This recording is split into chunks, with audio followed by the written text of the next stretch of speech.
All right, welcome everyone to one of our first panels of the 2019 Payments Canada Summit Conference for this year. Thank you to everyone for coming out before the keynote starts and coming to join us this morning to talk about risk management. I'm Maggie Smith and I will be your moderator for today. I am currently the Director of Operational Risk at Payments Canada. Today, in terms of what we're here to talk about, is not so risky business, if you are prepared, of course. We're going to get into a bit of a discussion on how risk management has changed over the last few years, where it's going, as well as some of the integration and technology associated with that today. Before we get too far into it, I want to give a little bit of an intro and context to really make sure we're level set before we dive right in with our lovely panelists this morning. So risk management has certainly come a long way over the last decade, going all the way from being very much a siloed approach that was very focused on individual risk events to now being much more of a structured approach that's very strategic and integrated, using a very structured 3 lines of defense model, whereby we have the first line of defense who really owns the actual risk, and then we have the second line of defense who's responsible for overseeing and challenging that risk, and then we have our third line of defense or internal audit who would be providing that independent assurance. So with that, I'd like to introduce our lovely panelists for today, who are thought leaders within the risk space. We'll start with Sonia. If you could tell us a little bit about yourself and your career in risk management. Sure. So welcome, and looking forward to having a bit of a dialogue here this morning and not just one way. My name is Anya Baxendale, and I am the president and CEO of the Global Risk Institute. The Risk Institute, for those of you who don't know, is a partnership between industry, government, and academia, where we do a fair amount of research and analytics in terms of emerging risk trends. And in addition to that, I sit on a number of corporate boards, Royal Sun Alliance in the UK, Laurentian Bank, and Foresters Insurance. So I chair risk committees and am involved in the risk activities from a board level in those organizations. Prior to that, I was with CIBC for many years and led all of the retail and wealth management businesses, and in particular was very active in the development of our payments activities in the bank. So that's a little bit about my background. All right, Roxana, can you tell us a bit about yourself?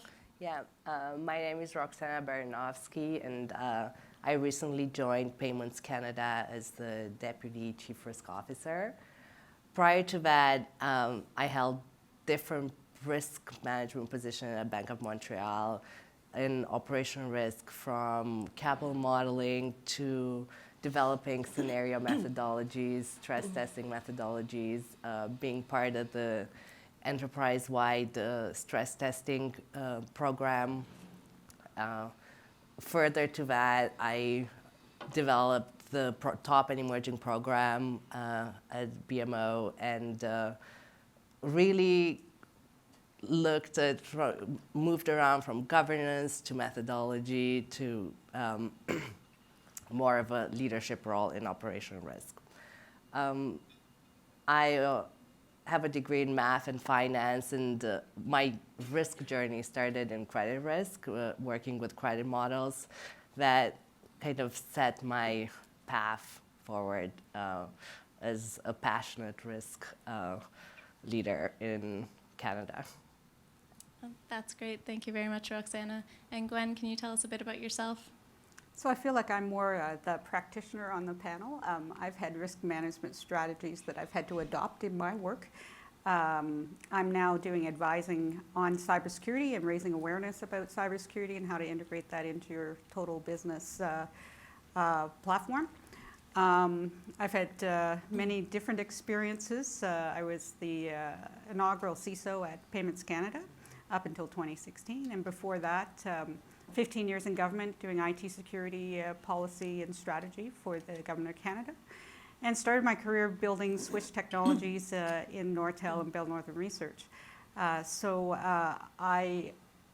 I've seen such a evolution of how practitioners or technologists see risk and see the opportunities it brings to change decisions into making the best decisions for the infrastructure in different companies. Well, that's great. Thank you very much, Gwen. I think that's actually a very great lead into our first question of the day, which is to really understand a bit more about where risk management has come over the last 5 years. So Gwen, I'll come to you first to tell us a bit more about that. Sure. I think from a technology point of view, risk management was seen as overhead. It was seen as an afterthought. It was seen as checklists that you had to endure in order to get your product to market, and very much that us and them kind of attitude. And I would say that that's changed dramatically when we start looking at the threat landscape that we're seeing and the amount of change in our technology, that it's indisputable that we had to have a way forward to prioritize feature sets that we wanted in technology, as well as making them safe. And it was a delicate balance to move from whether functions work or whether they work within a risk profile. That was quite dramatic, and I would say that happened about 5 to 7 years ago, where that was being taken into consideration. Mm-hmm. That's a very interesting perspective. Roxana, can you tell us a bit more from your perspective how you think risk management has changed over the last 5 years? Yeah, I've seen an increased focus on the management of the non-financial risk and operational risk, definitely in the last 5 years. Fraud, cyber, technology are risks that are now on top of mind on all leaders of most financial institutions. I've also seen a lot more regulatory scrutiny around risk management in the last 5 years. That really pushed organizations to invest in their risk management programs. Lastly, if we look at most of the strategic objectives of most FIs, the large top banks, there is something in their top five strategic objectives about either robust risk management or risk culture or risk appetite. So that's only happened in the last 5 years, that move and focus on risk management from the top of the house. Absolutely. Risk appetite has certainly come a long way over the last 5 years. And I think there's still a ways to go as well. Sonia, can you tell us from your perspective? Yeah, so I would say, I would be very consistent with the view that the most significant change is this change from financial to non-financial risk. It was credit risk, market risk, liquidity risk, that everybody was focused on, and it was very risk management department, CRO focused. Today, it's organization focused, and at GRI we do an annual survey of all of our members in terms of what are the biggest risks, and every year of the last 3 years it's now cyber.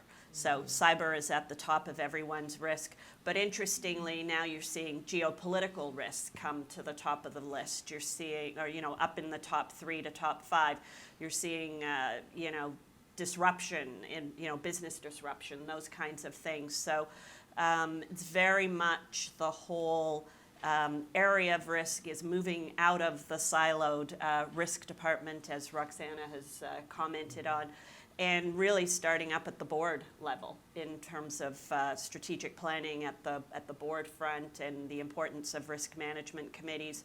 I think 10 years ago, most boards didn't have a specific risk management committee. They had an audit and risk committee, and really it was 90% audit and maybe 10% risk. Now the risk committees are as robust and in some cases longer meetings and more thorough than even the audit committees. And so I think it's a really big change, and it's a very, I think we forget, it's such a recent change. It's generally 5 years, maybe for bigger organizations 10, that this evolution has been taking place. Yes, absolutely. It's risk is always at the forefront of so many leaders' minds these days. So now if we move away from the past and look a bit more forward to the future. Sonia, what would you say would be the most critical changes to make sure that we're able to face the future effectively from a risk management perspective? So I would really build on what I was just talking about, and essentially, what does that mean to an organization now that we're talking about risks that go well beyond the financial risks, well beyond the risk department, and I think we're now into, you can't manage risk through rules and policies and models and the way that we typically thought about risk. Develop a new model to address whatever the issue was. And now I think it's more about preparing everyone in the organization to think about risk, to embed risk in their strategic planning. And that's a big challenge in organizations, but really I think it is in order to effectively succeed in an organization today, risk has to be built into your strategic planning processes. It has to be built into your mindset. And it has to be thought of from not just from a risk mitigation or a risk avoidance perspective. I think we now have to think about risks in terms of, how do we be more opportunistic around thinking about risk, and put, as long as it's just about risk avoidance, I think it's very difficult for organizations to be enthusiastic about how you incorporate this into your strategic planning processes. But I think starting at the board, and that's an area that just because of my involvement at the board levels, I have really found that is very important in terms of tone from the top, messaging to the organization, positioning its importance and role inside the broader organization. So I think that it's really this notion of it's not the job of the chief risk officer, it's the job of every business leader, and it talks to this lines of defense and who's really accountable, because it is the frontline business people that really have to step up and be accountable for the risk in their strategic initiatives. I think that's a really, a really important point, that risk is something that we all have to manage regardless of where we are within an organization. Roxana or Gwen, do you have anything to add? I couldn't agree more that it has to be everyone's job to manage the risk, and it has been seen in the past that your risk officer was taking care of you and you could go on your merry way, but now it really is that. I think the next level is really getting it down to making it real for every employee to understand every action that they do and the risk associated with that action and the opportunities that would have in play. And I think we've got a ways to go still to make it real at the employee bench level. I would also add that customer expectations and behaviors are changing, and they have more demanding, more demands of real-time responses, real-time products, real-time processes. So I think from a risk management perspective, we really have to start focusing what are the advanced technologies that are out there, how can we use them, how can we provide a secure and customer-friendly risk management in this customer changing world. So you hit on a really big theme there in terms of what's really affecting the financial services industry now. So technology and advancing technology is a really, really prominent thing that's happening, that's impacting the industry right now.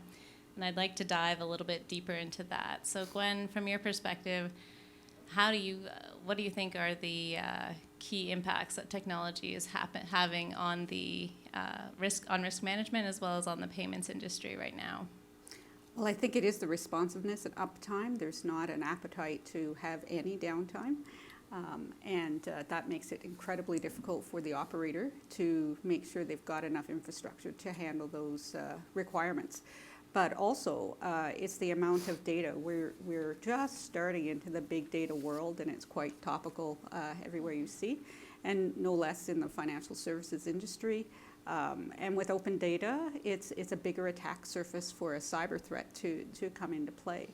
And one could say we could adopt with artificial intelligence and big data analytics, but we have the blockchain type of technology to protect our information, but we can't just think that that's going to do the trick, because the adversaries are definitely on the same track. And so anytime we have a breakthrough in technology, our adversaries have had the same. And so sit still is absolutely not going to work. We have to figure out how to become more rapid to keep up with the pace of our threats. Absolutely. In terms of seeing examples of those technologies in practice from a risk management perspective, have you seen a lot of that being done already? I see it more in the academic world of studies of looking at the risk profile that a certain country would have, and whether we have not only the technology but then the skill set to build to fill these jobs that need to protect our infrastructure. So more on that research orientated, are we ready? Okay, great. And Roxana, was there anything you wanted to build upon on that question? So I've seen in risk management, there hasn't been really an adoption of these advanced technologies just yet. I've seen organizations go towards more of GRC tools. How can we link governance, risk, and compliance, have that one risk view? At this point, most organizations are just looking at the potential of the AI, machine learning, and trying to figure out how best to use it. I would say there's some regulatory and policy limitations where there hasn't been a clear cut, can we use social data to model customer behaviors? What are the rules around that? And that's an opportunity for institutions to be proactive and get at the table with the policymakers and the regulators to establish those boundaries to best serve the customer.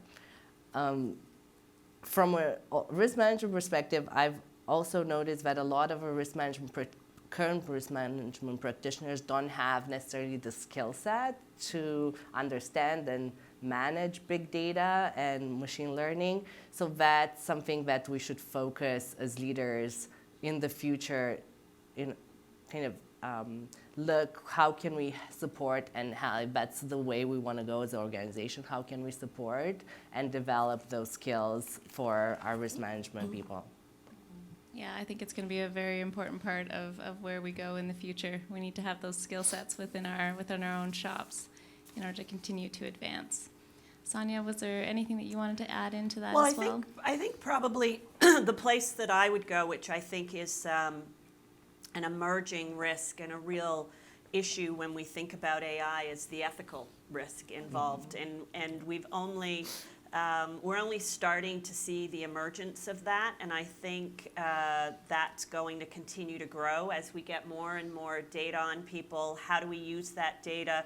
What's appropriate in the use of that information?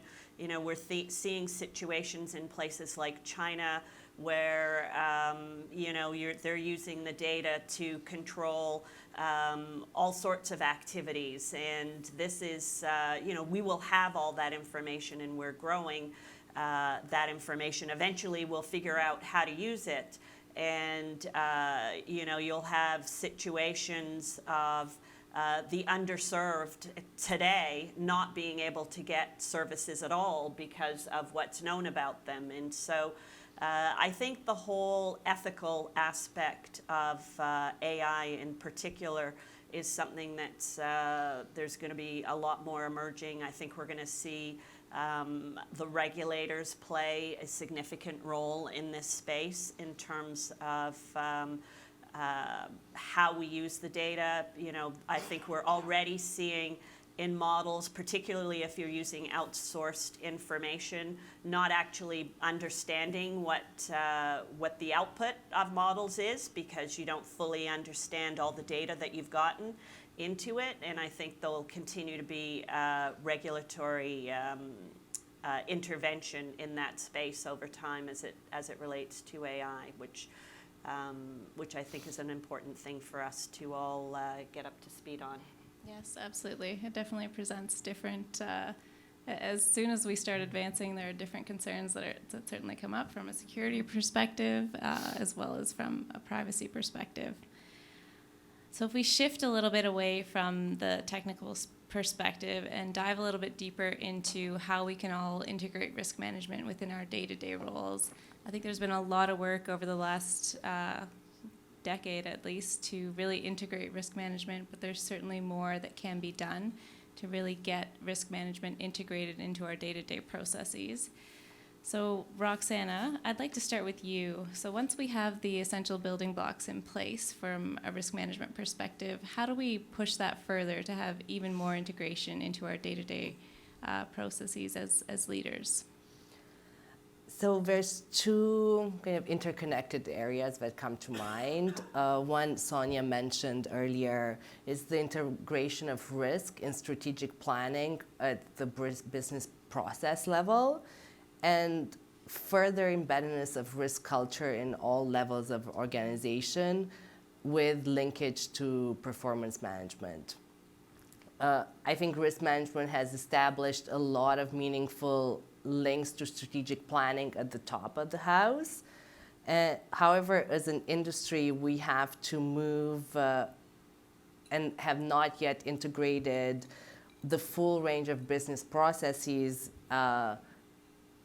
risk management in that business process strategy to really ensure the agility and a dynamic relationship and ability to change if risk level change.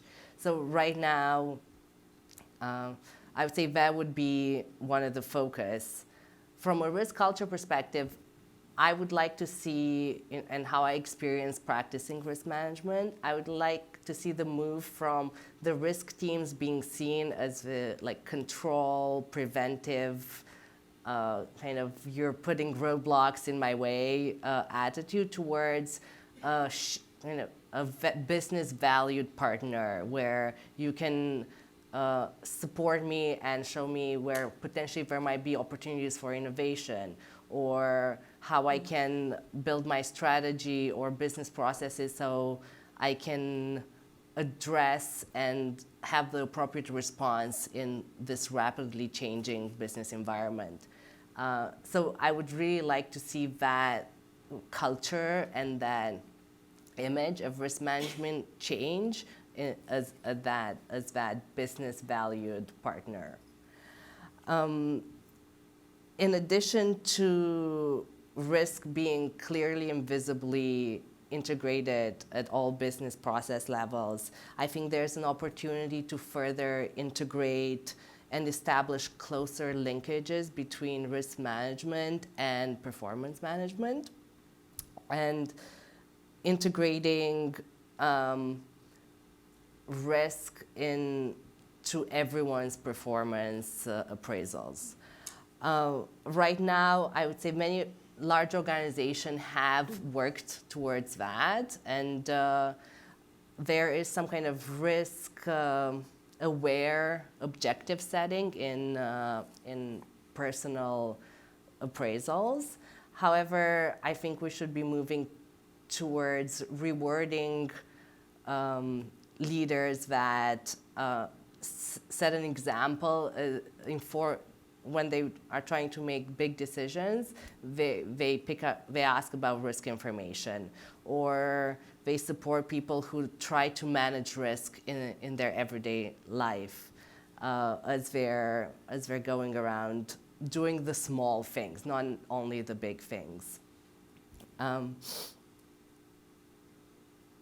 think I'll stop there. And some really important points coming in as a second line value add partner for risk management, and then getting into that, tying in that compensation and performance management to risk as well. Very, very interesting points. Sonia, was there anything that you'd like Well, to I add? think, I agree with the performance aspect of it entirely, because that's just, until you can fully integrate it into your performance measurement system, we know how everybody's, that we know how much that impacts behavior. So I think that's really critical. I think part and parcel to that, and you mentioned in your opening comments, Maggie, the 3 lines of defense. I think it's continuing to embed and enhance and improve the execution around the 3 lines of defense. I think many organizations have sort of figured out the second line of defense, the role of the risk department in their review and oversight. But I think the first line of defense, being the business leaders, I'm not sure if you polled 100 business leaders and asked them, where they saw risk in terms of their role, their responsibility, their accountability in developing products and implementing their activities, that you would get the response that we should expect and that we would want to get out of frontline business people. So I think there's still a lot of work to be done to embed that into organizations. And that goes part and parcel with the performance evaluation. You need those 2 things together, and we need the organization to start to hold the front line more accountable, as opposed to when things go wrong, it goes straight to, despite the fact that we have that system in place, it really goes straight to the risk department in terms of, why didn't you manage it? Why didn't you do the things that you were supposed to do to control the frontline activities? And then, the final step in it in terms of the audit part of it, I think, again, there's room in that part to ensure that we hold the various levels accountable for their responsibilities. So I think the 2, really embedding that in an organization, taking that seriously, having everyone in the organization feel accountable for risk. I think we've all heard recently about the Boeing crashes. I mean, that's probably, the best sort of business case out there right now in terms of risk culture and embedding risk in the organization, and really thinking about how to manage a business with those risks in mind, and sort of should be a good reminder to all of us. Most of us are probably not making decisions that are around risk that are as critical as that one. But it does say a lot about the importance of risk culture and really embedding that in your organization. Absolutely. Gwen, I'd like to go to you to get more of the security perspective on that and how we can more integrate that risk management of security into our everyday processes. Well, I think first of all, I'd like to comment on the performance management and the processes of embedding.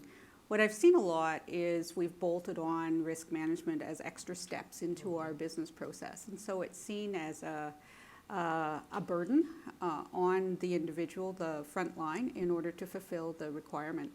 And even questions such as, say, is this a risky thing, like a yes-no kind of thing. And so it doesn't take too long to understand that the bias will be to figure out how to say no. And hide that risk. And so we've actually done a disservice by putting in the process in that manner. So it really needs to be switched around, that it's an added activity, yes, a burden at time, but for all scenarios. So even if it's not deemed as a higher risk, why should be just as important as when saying that it is risky, according to the bench line. I think that might help.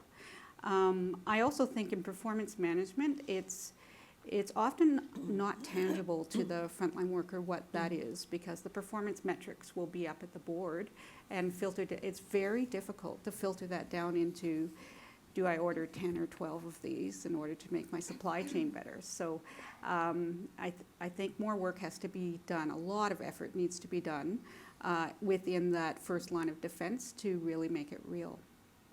The third point I would say, and I've seen this from other areas in my past, is that we need to show the benefits of this. So over a larger time is to show that we did these practices and we did them well. And here were the cases where it actually paid off and benefit, whether it was less overtime because an outage was less severe because we had mechanisms in play, or whether the change log was shorter because we didn't rush to market because we had these other things in place. So it needs to be sold as a positive, more effective way to work in a less risky environment, really, for all employees. So you can move it right into health and well-being. And I say the same for security. The security aspects, the bulk of that job is to figure out what are the risks, and then what are the mechanisms you're going to put in place to reduce that, to mitigate the risk that you've got in play. And yes, often it's seen as again a burden on the business, rather than saying that. And it can be as simple as a risk management process for visitor management. There was one organization that had a fairly open visitor management scenario, and we saw that with that, the processes weren't in place to know who was on the floor. So what risk are you taking every day? And by putting it in place, it actually is more effective in quite a tangible way of how the operations of that organization work, the reduced workload of just the people interacting with a particular individual when they come on the floor. So it doesn't have to be technology, it doesn't have to be AI. It can work in the most simple of ways, but really to hone in on it must be a value add and seen as a positive. Yes, absolutely. It's always easier to see when risk management fails than when it's successful. So we have one more question before we get into some Q&A with the audience. I'm sure there are a number of people in the audience here today that are either already risk professionals or are looking to get more involved and into the risk management within their organizations. So Sonia, I'd like to start with you. From your perspective, what would you give as the one piece of practical advice to someone who's looking to get into a career or a role in risk management? Well, the first thing I'd say is it's a great place to be because there's so much demand. There's a shortage of supplies. So if anybody's looking for, a fast way to move up the organization, today it's probably risk management. But a colleague of mine recently, he was describing what a good risk manager is. And I was really interested by what he said, and he described them as an objective knowledge seeker. And so I thought that was a really interesting way to describe a good risk manager. But I think what he was trying to say was, that it's a role where, you're seeking out data, you're seeking out fact-based information as opposed to being emotionally driven and, sort of back of the envelope and gut feel kind of person. And I think that's really important. And the whole collaboration aspect of it, I think in organizations today, good risk management is not really achieved through using a stick. It's more about the carrot, and it's about partnership and bringing others along in the organization with you. And so I think it's a place that is getting more and more respect in organizations, more and more time at the table, more recognition at board levels, more recognition by the CEO. Which I think is a really good thing in terms of the role that it is playing and the influence one has in risk roles today, which is all I think going to bode well for our institutions moving forward. It's certainly an evolving area and a very interesting area to be as well. Roxana, what would your one piece of practical advice be? I would say you how I look at it, you really have to have an interest and the ability to understand different businesses. So it's all about kind of a holistic development. It's not only be an expert in risk management. I would say having kind of a capacity to understand the first line and understand their needs is very important, and put yourself in their shoes to understand how best can I support them and bring value to them. Also, I found myself that if you try to mirror the first line kind of polishness around presentation and communication, is very helpful to establish that trusted relationship. And you get more openness to bring risk to the table at more of that business strategic level. And personally, I'm passionate about risk management, so I found that kind of a braveness and courage to go have some difficult discussions and not be rigid, but have that braveness to bring issues up with top leaders is very important as well, and very helpful. You can really bring a lot of good sense and establish partnerships with the top leaders in the business if you show that you're not there just for a checklist, but to add value, and you're okay to have some of those more tensed conversations. Absolutely, having that empathy, but also being able to be very courageous is extremely important within risk management. Yeah. Gwen, what would you say would be your piece of practical advice? I think no matter what position you're in, as we've been talking about this whole time, is that it's everybody's job. And so immediately you can find whether your passion exists for risk management in your current job. And I find it's also a benefit to think of yourself as a piece in this system that requires understanding of the risk models into every piece of the job. It allows you then to have a more interesting career. You can move around because that risk framework will allow you to look at any part of the industry or the job in your organization through that lens, which will set you up for success easily. And it also will allow you to interact with peers in a more understanding manner, I think, across a company. So no matter what job, I think it's very important to bring those elements of risk management into that job, and then it will be easier for you to make that transition to full-time risk management because you'll have lived it, and I think that's so important. Absolutely. So I want to thank you all for your time today. So thank you, Sonia, Roxana, and Gwen. And now I'd like to open it up for questions from the audience. Just please raise your hand and stand up. And do we have a mic? Yeah, they have mics. Yes, we have a mic over here. Hello, my name is Neil. I'm from CGI. It's great you sort of explored the areas in terms of where risk culture and risk appetite sort of filter down from a senior level. My perspective, or what I want to get your perspective from, is from a central market side. We are seeing increasing levels of geopolitical risk, i.e. trade war concerns from the US, from the Trump era. We're also seeing monetary policy tightening, where you're seeing increase in interest rates. How do you also see, and we're also seeing, that the third part is we're seeing a change in risk models. For example, Payments Canada has, or Bank of Canada is moving to links with a cover-all risk model. So the cost of collateral, the price per unit of collateral, and the scarcity of collateral that's going to be envisaged in the upcoming years, in the medium term.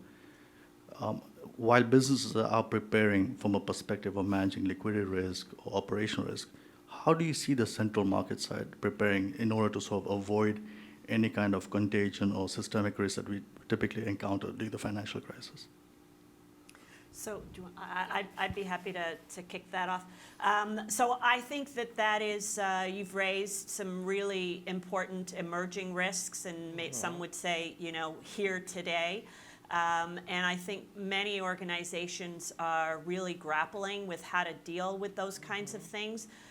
In my current role at the Global Risk Institute, one of the things that we're doing, particularly in areas like geopolitical and those areas, is partnering with financial institutions and with government to look at solutions collectively, and also with academia in terms of doing research in some of these areas. And I think that really tackling these areas will require collaboration both amongst organizations and with government in terms of policy and how we deal with those things from a regulatory and a policy point of view. And I think that is very much in the early stages in a lot of these areas, and particularly geopolitical and all the impacts of that and the trade kinds of issues. Very top of mind right now, and those partnerships and those discussions are very much in the works. I would add that very similarly in terms of liquidity, collateral, risk, I think the industry is working in close collaboration with policymakers and the Bank of Canada, Department of Finance, to establish what is the future of those models and how best to help the industry from a payment risk perspective with those models. So there's a lot of work and focus right now. I know Payments Canada is doing a lot, and we're also, we're from our research team to our financial risk management team, and we always meet with Bank of Canada and have committees and meetings with other members in the financial industry to really focus on that. So it's definitely top of mind. My experience with geopolitical risk, that's definitely something that is emerging, but I found that leaders and even practitioners, it's something that's really difficult to measure and put in words, to even quantify or have a qualitative look around it. So a lot of people think like, this is a long-term risk. I don't have to deal with it right now, similar to climate change or environmental risk. So I found that these are good emerging risks to bring up for discussion to start addressing potential mitigation strategies. So there's a lot of work, focus, and talk around it. I do think, though, I think one of the key things is in the whole area of modeling, we're going to see, we're going to have to see some significant evolution in that space. We have not yet today, and to the point that, these are hard things to scenario plan. They're very difficult to actually assess, measure, and plan for. But everyone or many are trying to figure out exactly how to do that. Absolutely. So thank you very much for your question. Do we have another question out there? Oh, we've got someone that's beat you to it, but you'll be next. Yes, Don Mercer, Consumers Council of Canada. Given that you're all in the risk management area, how much are you consulted by those responsible for regulatory processes, either at the provincial or federal level? In our case, the Global Risk Institute, frequently. We interact with both the federal and the provincial government on an ongoing basis, and it's a two-way dialogue because we're working closely with industry, so we're bringing the industry perspective and we're receiving the policy and the regulatory perspective back. So we're a little bit of a hub in the middle, sharing that information. But I would say that there is a very high degree of dialogue in Canada today between industry and the regulators. And I mean, we might, from the business point of view, one isn't always, it doesn't always bring the outcomes that you might like. But I think the degree of dialogue and engagement is higher than I've seen it in many years. I would say the same. Specifically at Payments Canada, we interact with the Bank of Canada, Department of Finance. We have quarterly meetings with OSFI. Payments Canada itself have a government relationship strategy right now to further embed those discussions and have the support of the government bodies. And we've seen a lot of really helpful and really insightful discussions coming from either looking from a financial risk perspective or the direction of real-time payments. So it's been very helpful and supportive to have that interaction with Bank of Canada and Department of Finance, for sure. I would also just add 2 areas that there has been, at least in my case, a lot of engagement has been on cyber and climate. So very active discussions in both of those areas. I think that though on the cyber side, it's been slow to take off to build that trust so that banks and other entities would talk to their regulators in an open manner. It's seen as quite it's required as peers to share that information in order to gain best practices, but it's still seen as perhaps opening up Pandora's box if we share that type of information with a regulator or oversight, and so that trust needs to come through. There are, though, models available now where there is anonymizing of information without source so that those conversations can happen in a fulsome way, but it is nascent. Yeah, there's definitely seems to be lots of integration with regulators and risk management for sure. So thank you, Dawn, for your question. And now we'll come up here. Hi, Terry Choi, KB Bank Canada. About the strategic planning process that you mentioned, how these days we just get screwed with change management. How we just bring the change management to strategic planning process? Can you comment that? I can start on that. I would say that in my experience, change management is a necessary skill to have when dealing with risk management, particularly.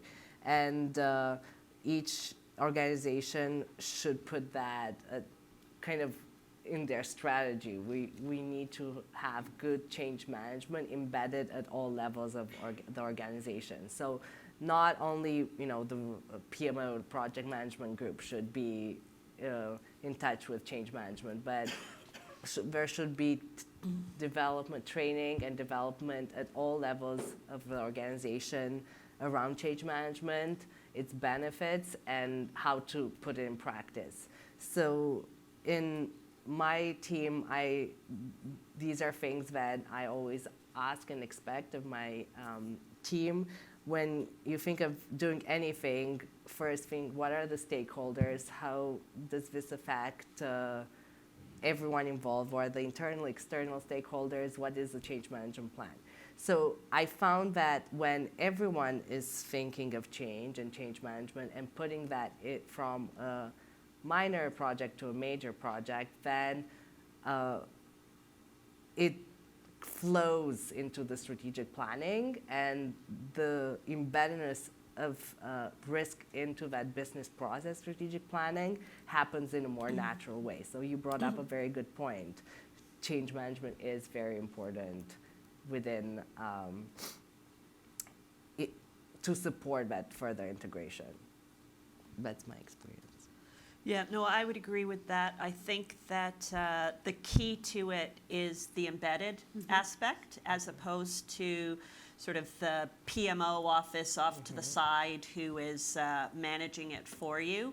I think that's where it's more challenged. So from my experience, it's the focus on being embedded into the process and having part of your team that's actually accountable for it on an ongoing basis and integrated into your broader strategic planning activities.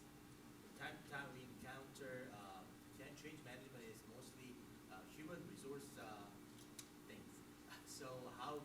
we can just bring up more factors to those risk management factors. Yeah, I think that the change management activity really goes well beyond the human resources. It's certainly a component of it in terms of the talent side of things and your resourcing side of things.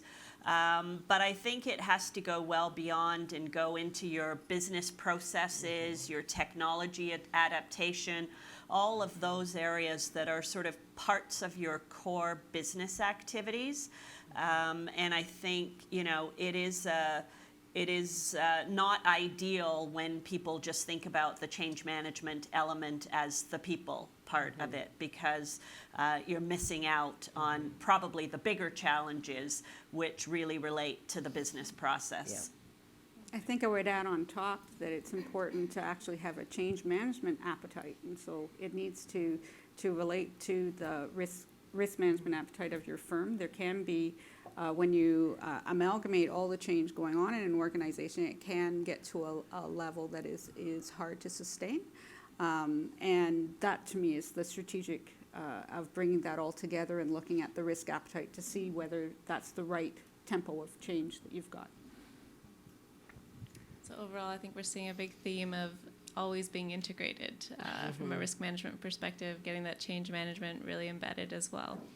I think we have a question over here. Hi, this is Chin from Scotiabank. I think, Sonia, you mentioned a little bit about ethical risk. So I just want to ask everyone here, is there anything that, with the context of the fast payment, is any other risk that we tend to underestimate and it is upcoming? You want to share with us? Just sorry, I'm not sure. Just broadly, are there other risks that are upcoming? Tend to underestimate. Well, I would say climate and environmental risks in the business sector is, you know, it's starting to get some profile, but I think that is probably being underestimated by everyone in terms of the impact that it's going to ultimately have on business decision making, right from lending decisions to investment management decisions, the kinds of companies that you choose to invest in. I think that it will be pervasive and have a massive impact, and it's something, you know, we don't yet know how to model. We have issues with scenarios. We are, in my view, just generally well behind where we need to be, and we're underestimating how it will impact our businesses today. So that would be the biggest in my mind. And I would add, you mentioned faster payments. So I think the real focus there is data security, identification, verification. That's really the risk that needs to be focused on. Yeah. And I don't think we're overlooking that. There's a lot of resources and focus on that side as we're introducing faster payments, and a lot of work done in that space. Again, maybe the other piece with advanced technologies, faster payments, is the data. Can you use the data to model it, to tell you about customer behavior? That's where the ethical risk kind of comes into place, and there is just starting to be discussions now around what are the boundaries of that space. And I think society is coming to grips with what their privacy actually means, and we see jurisdictions putting in privacy regimes. The GDPR is a great example. So I think that will evolve over time. I don't think many people actually understand the amount of information that's personally available outside of their realm, and the faster payments is much more data that will have indications. And we can see this in markets that, say insurance, they're putting a collection of data in order to set car insurance rates. And that's just a small example of where I think we've got those conversations that are coming on an ethical and privacy nature. All right, I think we have time for one more quick question over here. Well, this may not be that quick of a question, but We have 2.5 minutes. I'll do my best. So my name is Jim Short, and I'm from the technology side of the world, the privacy, authentication, and cybersecurity technologies. And so one thing that I've been curious about for a considerable period of time, so I'm hoping you can finally alleviate me from this burden today that I've been carrying. So I worked at a company called Entrust many years ago, and we implemented a project with the federal government of Canada called the Secure Channel to provide strong authentication and authorization and capture digital signatures to facilitate interaction securely with the federal government. For whatever reason, that never really reached its national potential. But yesterday, I lost my debit card, and I'm not looking for empathy, but I did get it replaced by authenticating myself by showing someone what they believed to be my driver's license. Then I signed up for a lease on a new car. I got on an airplane, and I authenticated myself when I got to the hotel last night. So this credential was completely trusted. I'm just wondering if collectively any of you have any perspective on why we don't have trusted and centrally issued and managed credentials that could be ubiquitously trusted for our electronic or our digital life as we do in the physical world.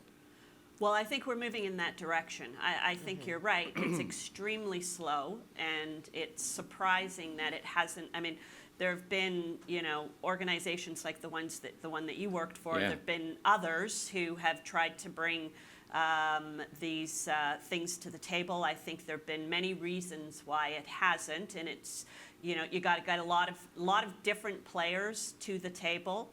There have been cost implications, who pays for what. I mean, there's been a lot of that. I think the launch of SecureKey a week or two ago, the announcement of that. Yeah. I think that's that's sort of a big step forward. How far it will go and whether it will achieve the anticipated results is unknown at this point. But I do think it's been slow, but I think it is coming, and I think there are initiatives potentially in place. I mean, I think it's a bit puzzling because I was watching an article on Wendy Mesley's program on Sunday morning, and they were talking about the fact that somebody's online credentials had been violated when they were doing a Interact funds transfer. Yep. And ultimately the bank forced the user to pick up half the cost of the transaction, even though they had nothing to do with it. But in the fine print of the agreement with the bank was an implicit responsibility for the authentication quality placed on the end user. And so it just seems to me to be a little bit strange that I can have credentials that are easily issued by the government for all kinds of physical things, but we still don't seem to have the issue resolved in the digital world. So appreciate your perspective. Well, I think that one thing for why this hasn't moved forward as fast, it's seen as a burden, simply. And so people will, it's just like folks will like the fact that their Wi-Fi at Tim Hortons is free and automatically logs on is much more preferable than doing extra steps in order to get the service. And so I think that filters throughout all of the online digital capabilities. It's still seen as awkward or extra steps or complicated, and do we really need it? So I think we need to move past that. We saw many problems happen corporately throughout the last decade in cyber threats. And even if they've done all the right things, I could think of the Home Depot or Target, it was another risk that came in adjacent to that company in order for that to have happened. And so it's just hard to sell that this will be a benefit to all. Yep, we have to continue with that push to move away from risk management as a burden and have it much more integrated. So I think that's a great note to wrap up on. So thank you everyone for coming out today, and thank you to our panelists. They will be sticking around just to the side of the stage if you'd like to come up and ask a question or just meet them. So thank you everyone.